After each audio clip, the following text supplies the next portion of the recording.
Assalamualaikum. Di video kali ini saya akan membahas mengenai pembuatan lesson plan untuk multimedia ya. Oke, ada beberapa model pengembangan instruksional. Kita sudah bahas itu di pertemuan yang pertama ya. Nah, model pengembangan instruksional yang akan kita gunakan adalah modelnya Dick and Carey di bukunya Systematic Design of Instruction. Model ini juga ada di buku Teaching and Learning at a Distance. Jadi kita pakai ini sekaligus ya, sebagai tambahan selain buku-buku multimedia yang juga saya udah berikan. Yang pertama, step pertama dalam mendesain instruction. Instruction itu adalah keseluruhan itu ya. Jadi mulai dari silabus. Silabus tuh yang ada tujuan pembelajaran, ada materi setiap minggunya mau belajar apa. Kemudian juga bahan belajarnya atau learning materialsnya, bukunya, modulnya, videonya, lalu tesnya, tugas-tugasnya, termasuk juga cara menilai dan menafsirkan nilai ya. Strategi belajarnya juga ada di sini berarti ini ya. Setiap pertemuan tuh materi apa yang mau dipelajari, gimana pembukaannya, uraian materinya seperti apa. Nah, ini semua disebutnya adalah instruction, atau bahasa Indonesianya itu adalah pembelajaran ya. Nah, multimedia sendiri tuh posisinya ada di nanti kita akan ketemu posisinya di mana. Kita bahas dulu ya. Yang nomor 1, yang pertama kali adalah yang harus dilakukan adalah yang ini, identify instructional goals, menentukan tujuan pembelajaran umum. Jadi instructional goals itu, kalau mungkin Anda pernah mendengar TIU ya, tujuan instructional umum, itu adalah yang ini.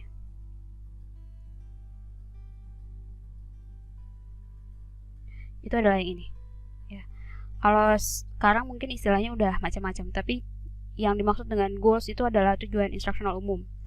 Kalau di mata kuliah berarti tujuan mata kuliah, itu adalah TIU ya.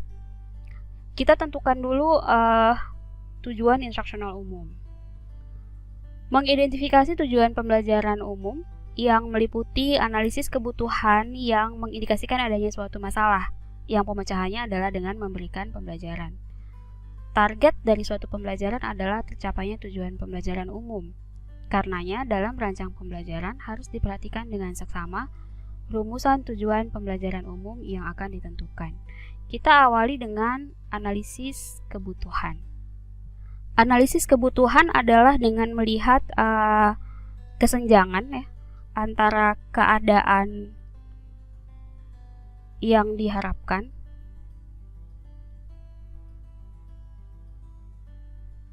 dengan keadaan sekarang. Nah, di sini nih akan ada gap atau kesenjangan. Misalnya yang diharapkan adalah pekerja yang dia mampu bekerja tuh, bisa bekerjanya tuh memproduksi 200 lampu. Tapi saat ini dia cuma bisa memproduksi 100 lampu. Berarti kan ada gap nih.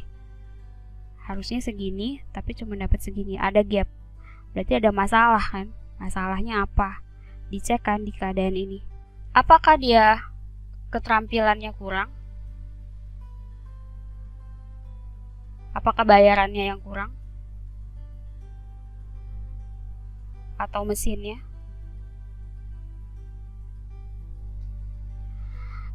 Desain instruksional itu tidak bisa menyelesaikan masalah-masalah ini nih, bayaran sama mesin nih kita nggak bisa turut campur ya, karena itu bukan bagian dari pemecahan masalah dengan membuat instruction. Tapi kalau yang ternyata masalahnya adalah di keterampilannya kurang atau kompetensinya dia kurang, kita bisa intervensi di sini. Jadi lakukan analisis kompetensi yang dibutuhkan supaya sesuai dengan keadaan yang diharapkan ini. Kompetensi yang dibutuhkan apa? Lakukan lakukan wawancara atau survei dengan pengguna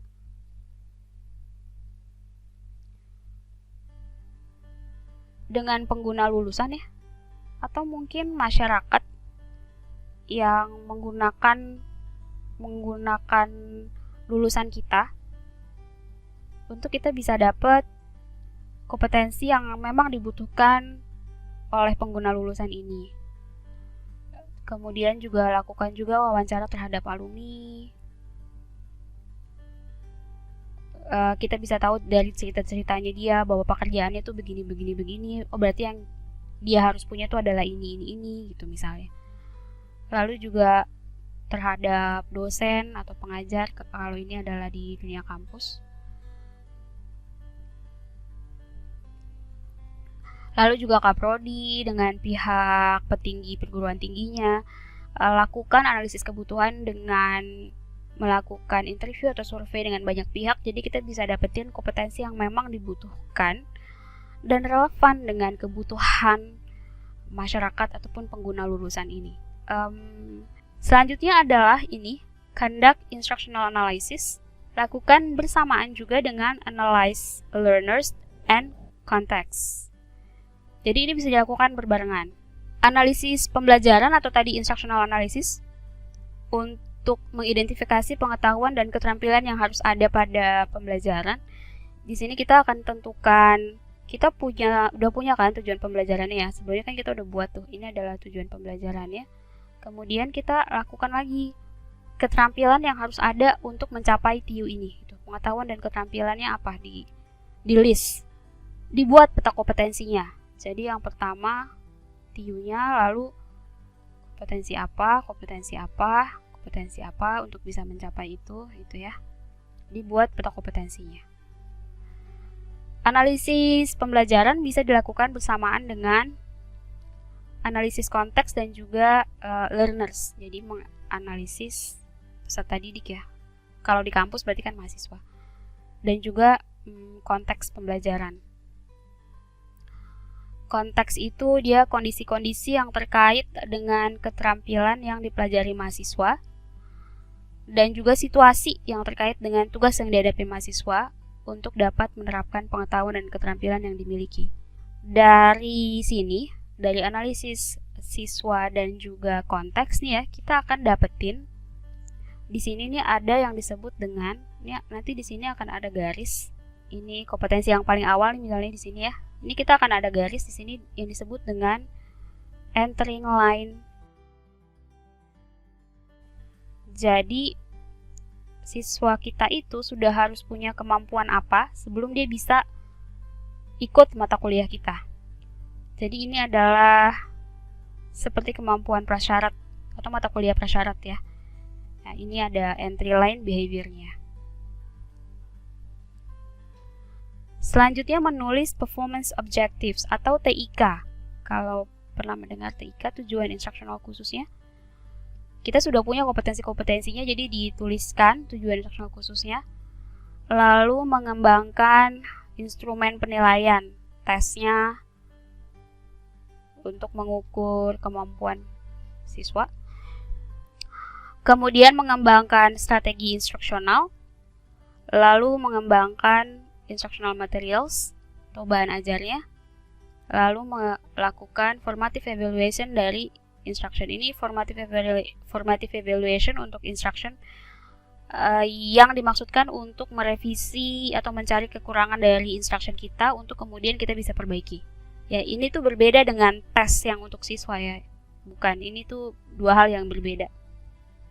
Kemudian baru dilakukan revisi. Nah, sebenarnya ada lagi satu step lagi di sini yaitu summative evaluation. Cuman summative evaluation itu dilakukan oleh external evaluator. Jadi kita tidak melakukan itu. Tapi kalau misalnya Anda mau mengembangkan sebuah model pembelajaran, misalnya blended learning dengan augmented reality gitu ya, itu dimasukinnya di sini nih. Strategi-strategi pembelajaran dengan blended itu masukinnya di sini, dengan online. Nah, dimasukinnya ke instructional strategies. Yang lainnya tuh sama, ngembanginnya tuh ini sama ngembanginnya. Harus ngembangin tujuan, harus ngembangin view, ngembangin peta kompetensi, ngembangin TIK, ngembangin tes, itu sama stepnya. Yang membedakan nanti paling di strateginya aja. Kalau blended strateginya kayak apa, kalau online strateginya kayak apa. Yang membedakan di sini. Instructional materialsnya pun jadinya ngikutin strategi kan. Mungkin Anda akan menggunakan video, mungkin Anda akan menggunakan multimedia interaktif dengan CD misalnya. Itu akan ngikutin ke strategi. Contoh ya. Oke, ini adalah contohnya. Rumusan tujuan instruksional umumnya seperti ini.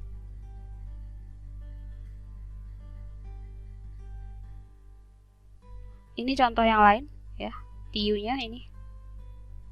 Jadi setelah mengikuti ini, mahasiswa mampu mengembangkan kurikulum untuk kebutuhan pembelajaran, baik untuk kebutuhan kurikulum makro maupun untuk mata pelajaran atau sejenisnya.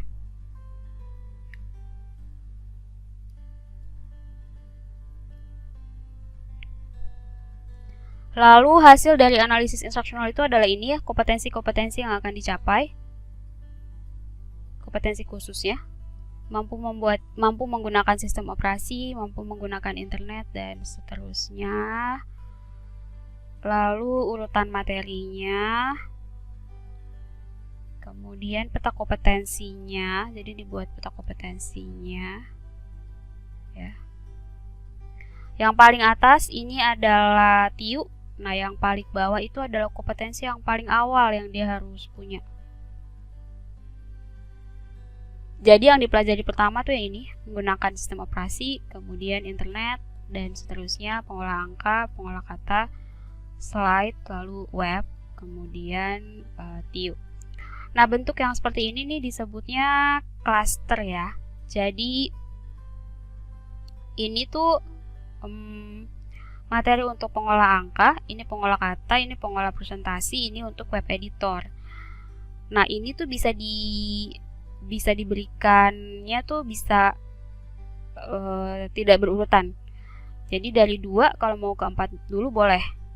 Karena satu hal misalnya saya nggak bisa ngajarin yang nomor 3 ini, saya boleh ke 4 dulu. 4 dulu diajarin, nanti baru balik lagi ke 3 boleh. Karena dia bentuknya bukan linear atau hierarki kayak gini. Kalau ini kan harus 1 dulu, nggak bisa saya langsung ke 2. Saya harus ke 1 dulu ngajarinnya, baru ke 2. Nah, kalau mau ke sini, kalau mau ke 4, nggak bisa langsung 1 ke 4.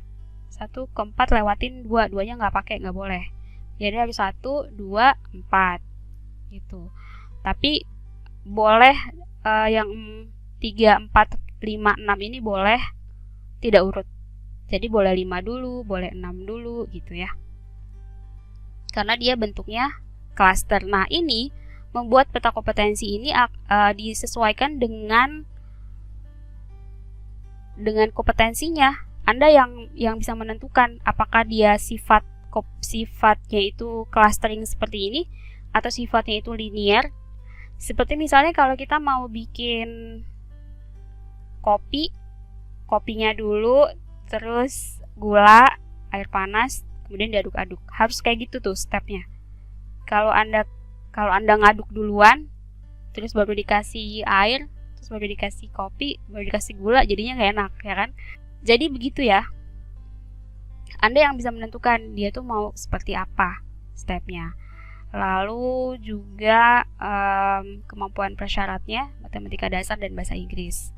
Bahasa Inggris dasar, karena menggunakan komputer kan kita banyak istilah-istilah dalam bahasa Inggris, jadi dia harus bahasa Inggris dasar dia kuasai. Dan juga matematika, karena di sini ada aplikasi pengolah angka tuh dia akan banyak pakai rumus-rumus dasar matematika, jadi dia harus tahu itu ya.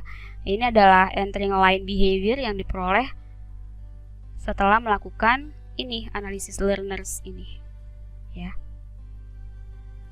Kemudian menuliskan tujuan instruksional khusus yang dia tuh ABCD. A-nya tuh audience, B-nya behavior, C-nya condition, D-nya tuh degree.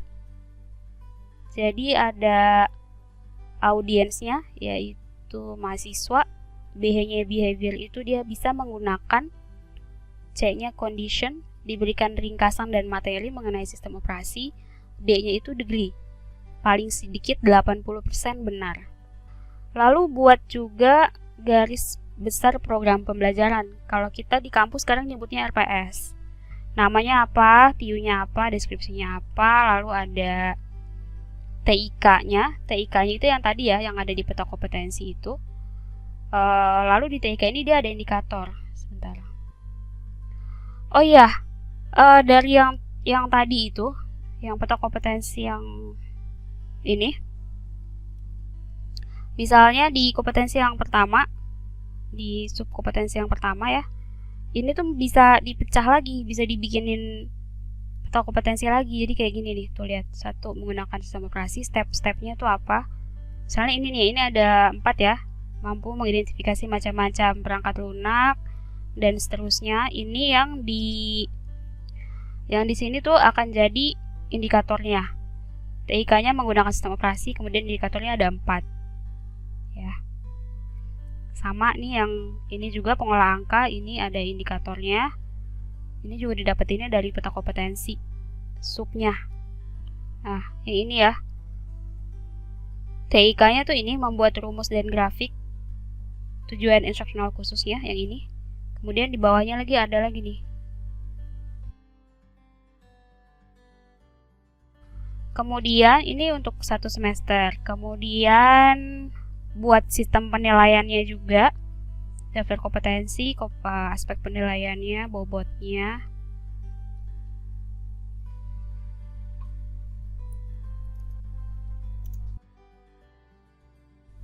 Tujuan pembelajarannya tadi yang sesuai sama garis GBPP, garis besar program pembelajaran ya. Yang pertama adalah ini, lalu ini indikatornya. Ini untuk kegiatan belajar 1. Untuk pertemuan pertama, tabelnya seperti ini. Jadi ada pendahuluan, deskripsi singkat, relevansi dan manfaat, tujuan, lalu penyajiannya, ada uraian, contoh dan non-contoh, kemudian latihan, ada ringkasannya, ada glosarinya, dan tugas. Jadi mahasiswa dikasih tugas. Ada umpan balik. Ini cara pemberian umpan baliknya. Lalu ada tindak lanjut, follow up-nya.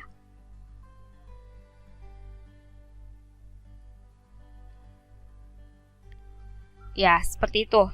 Sama ada di sini ada waktunya ya.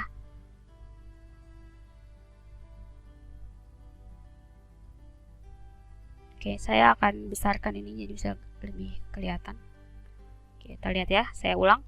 Ada nama mata kuliahnya, tujuan, yang pasti harus ada tujuannya, ada indikatornya, urutan kegiatan, garis besar isi, metode, media alat, waktu. Pendahuluan itu ada deskripsi singkat, ada relevansi dan manfaat, tujuan, penyajiannya ada uraian, contoh dan non-contoh, ada latihan, ada ringkasan, ada glosari, ada tugas, penutupnya ada umpan balik, ada tindak lanjut. Ini semua ada di panduan dosen. Jadi GBPP, tujuan pembelajaran, GBPP, strategi instruksional, lesson plan, ini ada di panduan dosen. Nah, kalau panduan yang buat mahasiswanya seperti ini.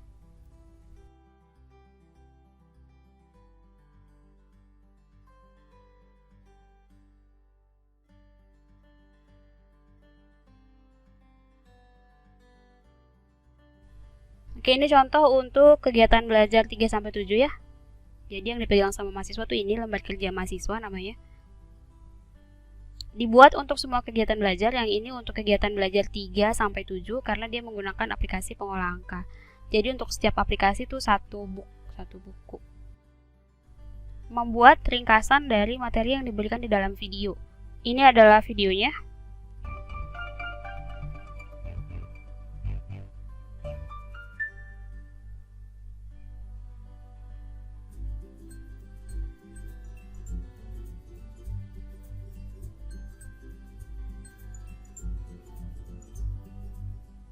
Pusing juga ya membuat laporan keuangan.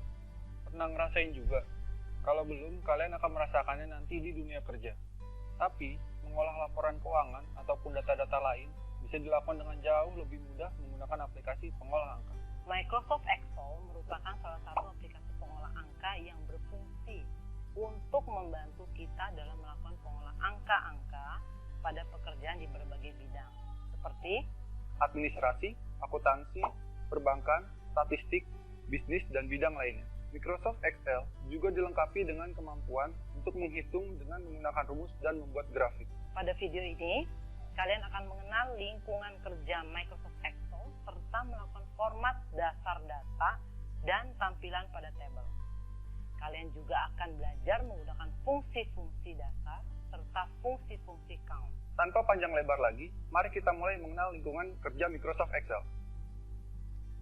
Jadi seperti itu ya. Di awalnya tuh ada persepsi, ngasih pengetahuan tentang apa yang akan mereka pelajari, kebutuhannya buat apa gitu. Lalu dikasih tahu tujuan pembelajarannya seperti apa. Kemudian baru masuk ke lingkungan kerja, ke materi maksudnya. Jadi disuruh membuat ringkasan. Mahasiswanya diminta untuk membuat ringkasan dari videonya itu. Kemudian dikasih tugas untuk mengerjakan soal ini. Nah, tugas ini tuh pada saat itu sebelum pandemi kita kerjakannya di kelas. Jadi mahasiswa belajar materinya di luar kelas, buat ringkasan dan juga mengirimkan file hasil mereka ngikutin video ini. Kan mereka diminta ngikutin video ini. Ini ada step-stepnya gitu. Kemudian dikirimkan ke email saya. Ada kriteria keberhasilannya, ada ringkasannya, ada bahan bacaan tambahannya, lalu ada penilaiannya. Kemudian ada nilainya. Jadi ini bahan yang memang diberikan ke mahasiswa pada saat itu.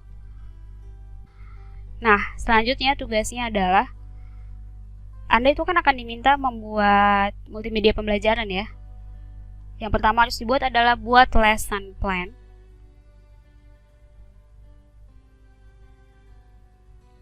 Untuk satu sesi, untuk satu pertemuan. Kalau di sekolah mungkin 40 menit ya, atau 35 menit. Nah, nanti coba dicek lagi ya. Jadi lesson plan untuk satu jam pertemuan atau satu sesi. Tentukan kompetensi yang Anda pilih.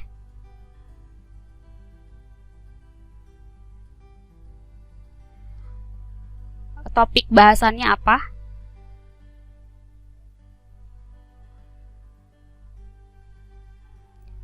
Sesuai dengan bidang Anda. Nah, dari lesson plan itu kan akan ada, mungkin akan ada beberapa uraian materi atau mungkin topik-topik bahasanya itu akan ada beberapa topik bahasan. Anda boleh membuat untuk semua topik atau Anda hanya pilih salah satunya aja, satu topik, boleh juga. Lalu buat juga storyboardnya. Jadi sebelum Anda membuat media, buat storyboardnya. Format storyboardnya kita samain aja biar lihatnya gampang ya. Nomor, visual, audio. Kalau mau dikasih satu lagi keterangan boleh di sini. Ya. Nah, ini juga nanti saya akan cek sebelum produksi, saya cek dulu storyboardnya. Oke. Lalu baru produksi. Ya. Tapi yang Anda harus pikirkan saat ini adalah ini dulu nih, topiknya apa? Topik bahasannya apa, kompetensinya apa, dan buatlah lesson plan untuk satu pertemuan. Ini yang akan dikumpulkan minggu depan.